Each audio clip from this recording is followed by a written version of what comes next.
Hello everyone! Ito yung araw ng alis namin pauwi ng Manila. So pumayag na nga kaming isama si Mother pauwi ng Mindoro dahil umiiyak kasi siya kasi sabi niya uwi ako. So ayan, nag-decide kami mag-asawa na payagan na siyang isama uli pabalik ng Mindoro pero bakasyon lang at babalik na uli siya by next January. Dahil ang flight namin is November 26 to PM ng hapon. So early pa lang maaga nang naligo si Mother dahil ng umuulan, so kailangan namin ng maagang alis.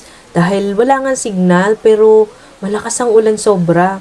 Maraming warning na may heavy rainfall at saka landslide sa lugar nila nung araw na yan. So maaga pa lamang ay umulan na ng umulan, bali 3 days na halos ulan ng ulan. Hindi nga kami masyado makalayas kasi nga hindi maganda ang panahon. So that time, nag-decide na kami na early ang pag-alis namin dahil baka mamaya abutan kami ng baha. Salamat naman at merong nagpahiram sa amin ng sasakyan, ang mami at si daddy ni Hazel. Salamat kay daddy at kay mami sa pagpapahiram ng kanilang pick-up. And then, salamat din kay BJ kasi siya yung naging driver namin na kapatid ni Hazel at ganun din si Benson. Sila yung naghatid sa amin sa airport.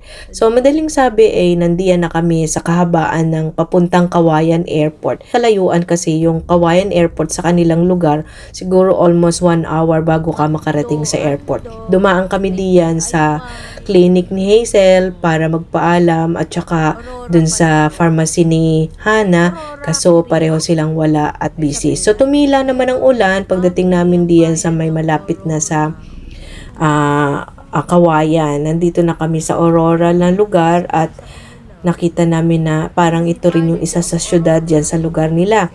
Hindi ko man mabanggit sa inyo kung anong mga klaseng lugar ito o anong lugar, pero ang nakikita ko lang dyan ay Aurora.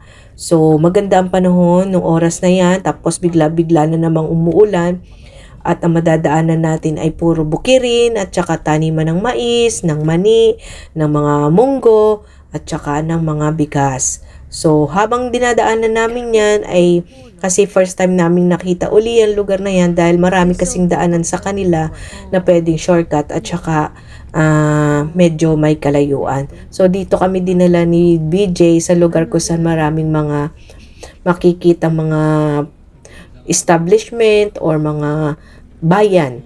Kahit medyo may kalayuan, halos same lang kahit doon kami dumaan sa una naming dinaanan. So, dumating kami diyan sa airport, nagkaroon ng inspection pero mas madali dahil may senior kaming dalawang kasama. So, namimigay sila ng pagkain dahil ng yung unang flight kasi ay delay.